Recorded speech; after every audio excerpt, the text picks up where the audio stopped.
Now, we seen Professor X on wheels, right? On the flip side, we got Mayor Mohawk, okay?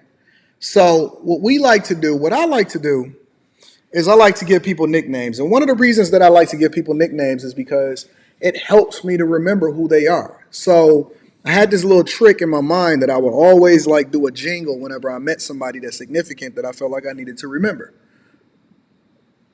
And so I would actually give them a nickname and then I would make a little jingle in my head. And then that helped me to remember who they are, right? And so I'm shaking your hand, and at the same time, I'm looking you in your eye, and you think that I'm giving you so much respect. But in my mind, I'm putting two bars together so I can remember who you are. Now, the first thing that came to my mind when I seen Brandon Johnson, I seen Mayor Mohawk. Because it go, Eminem, right? I like Eminem. Mayor Mohawk, that's Brandon Johnson. And so I remembered him. You know what I'm saying? And so it's just certain things that my brain work out, and it's just like, yo, that, put it together, whatever. That's Mayor Mohawk. And so when I see him, I'm expecting to see that gray beard and that mohawk on the top of his head, and then I know he's gonna be talking some nonsense. Ladies and gentlemen, and the constituents of Chicago, we got to make sure that we take care of Chicagoans by making sure that we take care of the migrants first. Make sure you hit a like for the algorithm, subscribe to the channel, and then turn on your notifications. And if you are not a part of the Patreon, link is in the description as well as pinned to the top of the chat. Just two quick questions. The first one is... Let me preface this by saying that Mayor Mohawk just streamed yesterday. This was just last night that this was streamed, okay? And he's basically addressing the public and the media and the Chicago residents during a town hall or a live stream that basically tells you what his next steps are, right? His next step and his plans are for Chicago. And with regard to the migrants, what is he going to do next, right? He's letting us know his plans. He's letting us know how great he is. And so this is what his thoughts are, okay? What kind of assurances are you getting from the state and from the partner organizations that there will be housing for the people who may be approaching deadlines again in 60 days? Right. So again, the motivation behind the initial policy was centered around a very comprehensive operation. So guys, so what happened in the policy is that we had to give 60 days notice because we have a comprehensive plan to make sure that we get everybody moved safely and securely over into the new locations, and we're maintaining and we're maintaining contact with both the governor and his office, and we're also maintaining contact with all of the different agencies that are staffing and helping. And then I also want to give recognition over to the Black church. The Black church is been instrumental. I mean, in every way, shape, and form, instrumental. And they have been, amongst an apocalypse, a beacon of light for these migrants. Let me let him play. I don't want to talk for him. I want him to talk. Of which the state has resettled thousands of families. We already are seeing some reassurance because they have staffed up in our shelters, whether it's through Catholic Charities or New Life. Honest to God, I have not seen this clip. I'm telling you, I have not seen this clip at all. I am reacting to it for the first time. And he is saying word for word almost with different adjectives and certain nouns, vowels, consonants, all of that.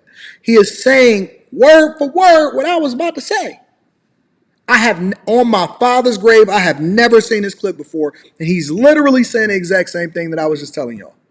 There are far more people who are available to help families resettle as fast as possible. And that's really the goal, is to make sure that we're resettling families as fast as possible, because we don't have any control over how many families will arrive.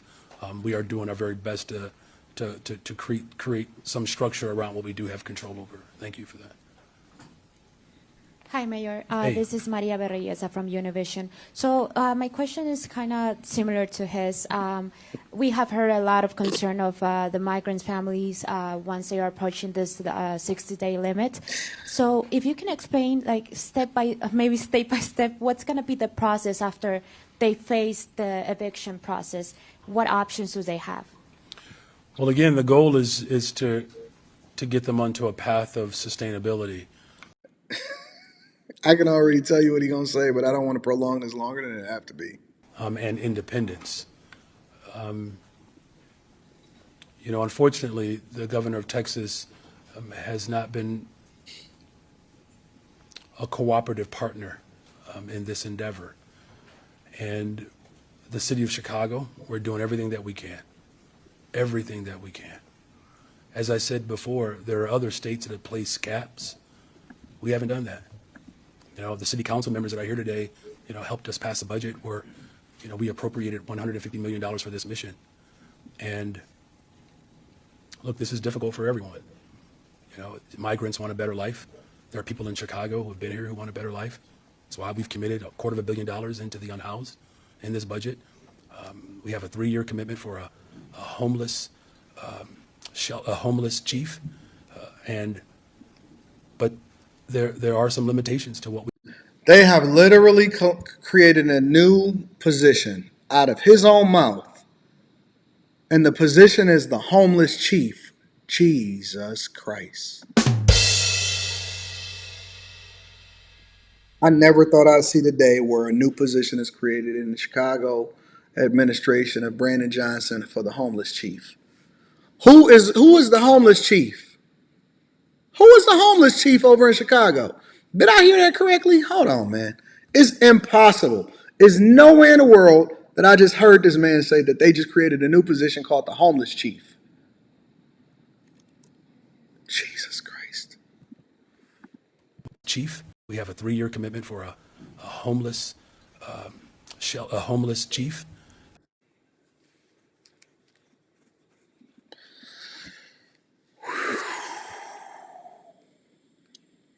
Chicago. He just told y'all we don't got a cap on how many homeless people and how many migrants we gonna have up in the city. When other cities said, you know what, we got enough. Denver, New York, all of them, they said, listen, we can't take it no more. We got to do something. We got to do something. Chicago is ground zero. Número uno, dos, tres, cuatro, cinco, seis, siete. Chicago is ground zero because they don't even have a cap. They going to continue to spend your tax. Like he said, listen, we've allocated $150 million, which is not even enough, of your money, buddy. This is your money. Your money. This is Chicagoans' money. Y'all know y'all paying into this, right?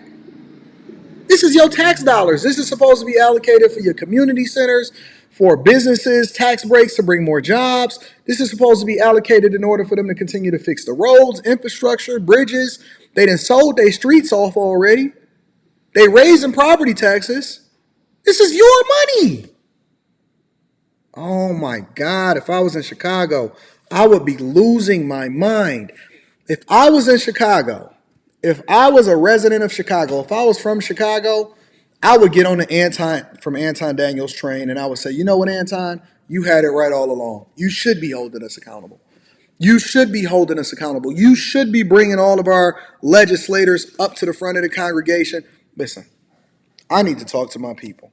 Hey, can we get some of these, Rita, can we get some of these aldermen on the line? Because I need to know what the heck is going on. I need to know who, what, when, where, and why, how are y'all continuing to do this that's not in the best interest of the residents? We know this ain't in the best interest. Ain't nobody happy about this. Even the suburbs is like, you know what, Mayor? What you doing, Mayor Mohawk? But there are some limitations to what we can do. This is literally unprecedented. Do you all realize this has never happened in the history of the United States of America, where a municipality is being asked, not even just being asked, we've established A migrant? Ooh, he slipped up. He slipped up. He caught himself. Listen, pay attention to the context clues. Pay attention. Listen, what you say, how you say it, whether you said it the right way and all of this, that better informs us as to what's going. Y'all not listening. For all of the 2,000, 2,100, 2,200 plus people that's watching this right now, listen to what is being communicated. Because who's asking? Who asked him to do anything? I wasn't my words. I'm just listening to it for the first time that he said it. Who asked him to do anything? Who is the person that's asking for him and whoever it is in his municipality to do anything? Do you all realize this has never happened in the history of the United States of America, where a municipality is being asked, not even just being asked, we've established Who? Who is it that is asking you and mandating for you to do this to the detriment of the people that you serve? Who? migrant refugee settlement. That has never happened in the history of imperialism. The closest example could be, what happened with Cambodians, Laotians, and South Vietnamese, where you had the International Rescue Committee that established an infrastructure with 16 cities. It took them 21 years to resettle 2 million people. We've resettled thousands of them in a matter of months. And by the way, we did that in 2023 without a budget because the previous city council didn't even budget for this. So we've stood up 28 shelters, 5,000 children are in schools. You just heard from both of our commissioners providing health screenings. The county is stepping up. We're literally doing something that has never been done in the history of imperialism.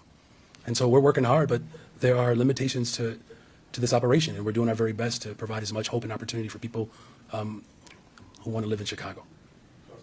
Hey, Mayor, how much of the city's $150 million that was budgeted for this year has been spent? And you're forecasting, when do you expect to extend all of that money? And do you already plan to have to do a mid-year budget amendment to appropriate more? Yeah, I appreciate the question. Ask me about my next year's budget. It's $1.5 million a day. It's $1.5 million a day.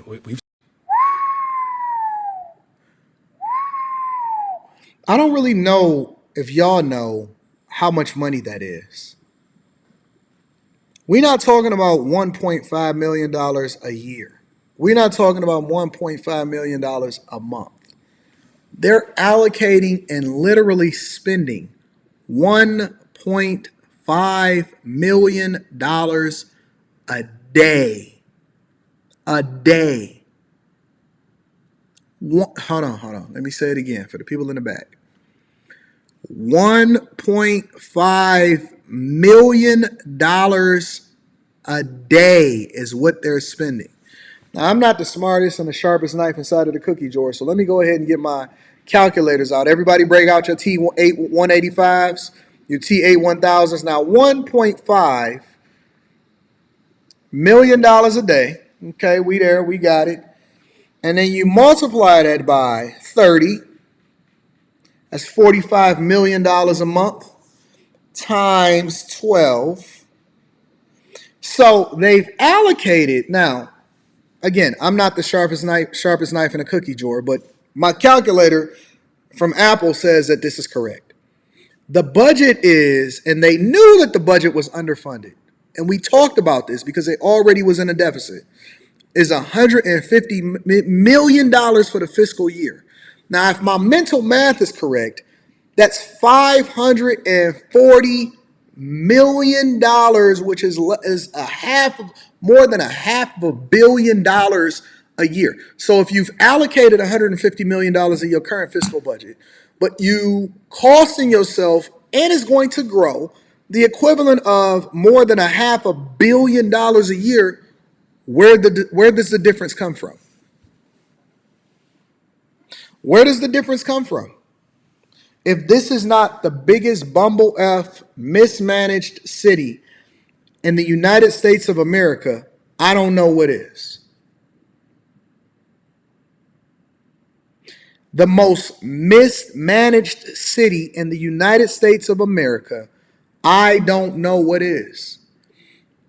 everybody that is watching this, that is from Chicago, that is in Illinois, that is in Chicago, if you are not contacting your alderman, if you are not reaching out to his office and flooding his phones with complaints and your thoughts of what your issues are, if y'all are not still showing up to these community meetings, if you think that these people should be able to do this in secret, and let's be clear, the city council, the aldermen, they are in on it too. You know why? Because they had to approve the budget.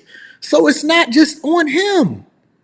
It's also on the people that you have direct contact with. So if they are not working on your behalf, if you don't know who your alderman is, if you don't know who everybody is that's in your legislative branches that's in your city, and you're not participating and protesting against this and calling for him to put an end to this and then not be a sanctuary city anymore so that he can then hold Texas up and protecting our borders, what is wrong with you?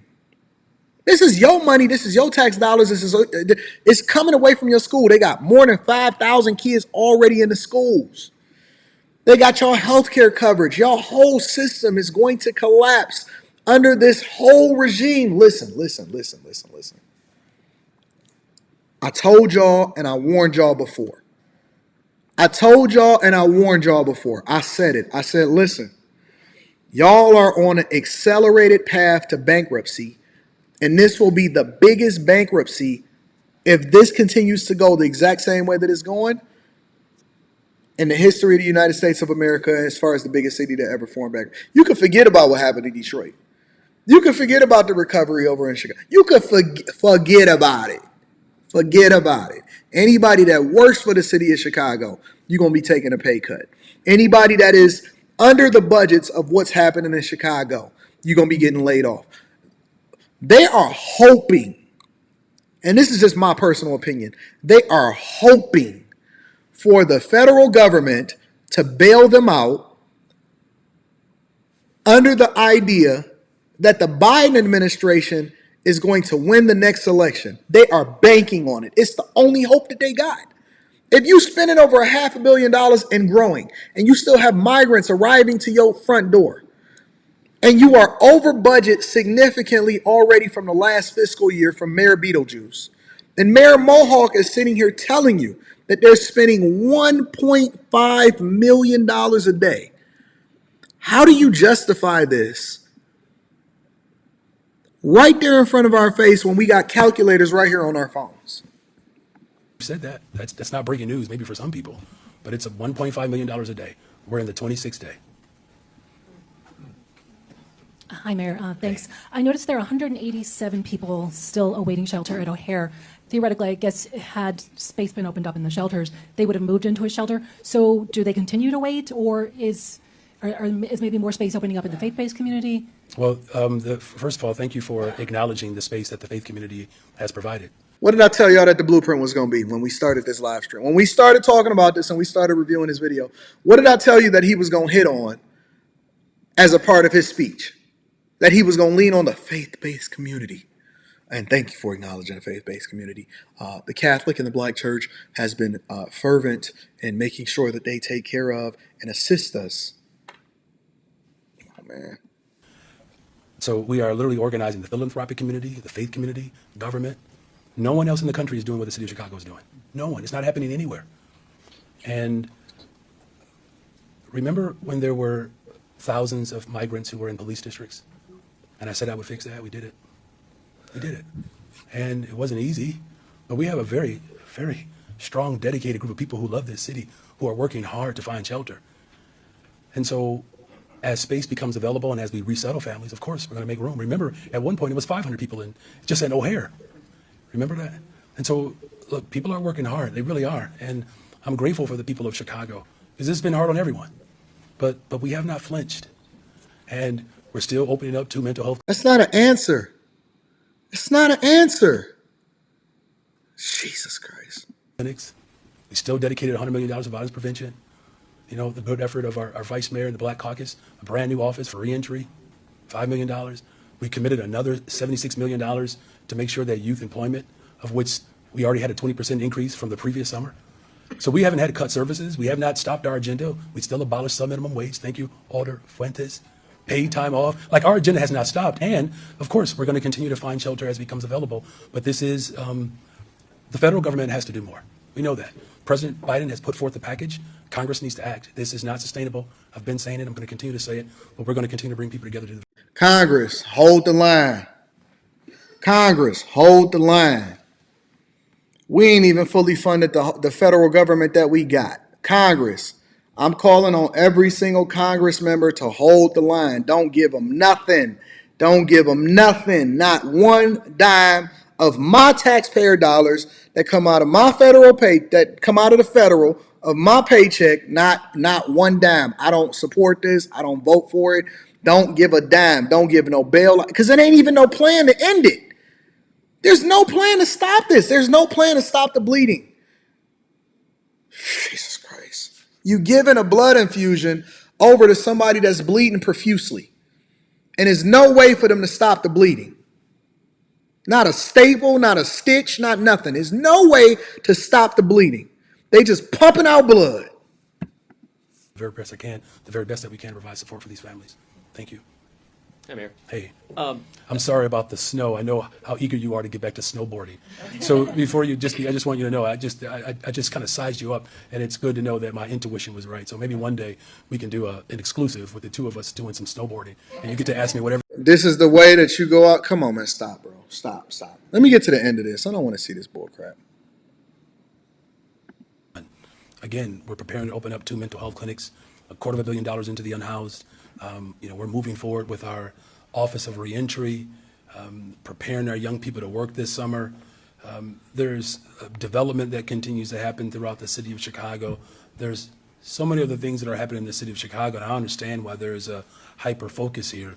You all know that our homicides are down, shootings are down. Even in the months of January, we're already seeing robberies, vehicular carjackings down.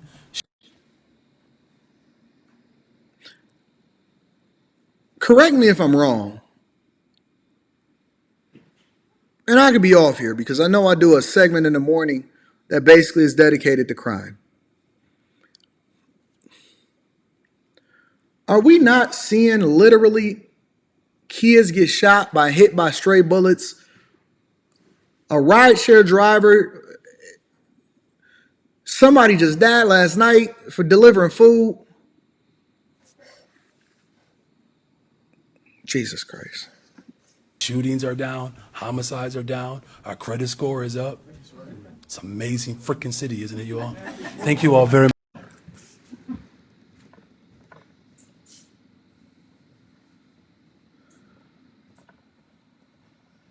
Did this man just say amazing freaking city? Did this man just not say? And he got an applause. Shootings, we're seeing robberies, vehicular carjackings down, shootings are down, homicides are down, our credit score is up. It's an amazing freaking city, isn't it, you all? Thank you all very much.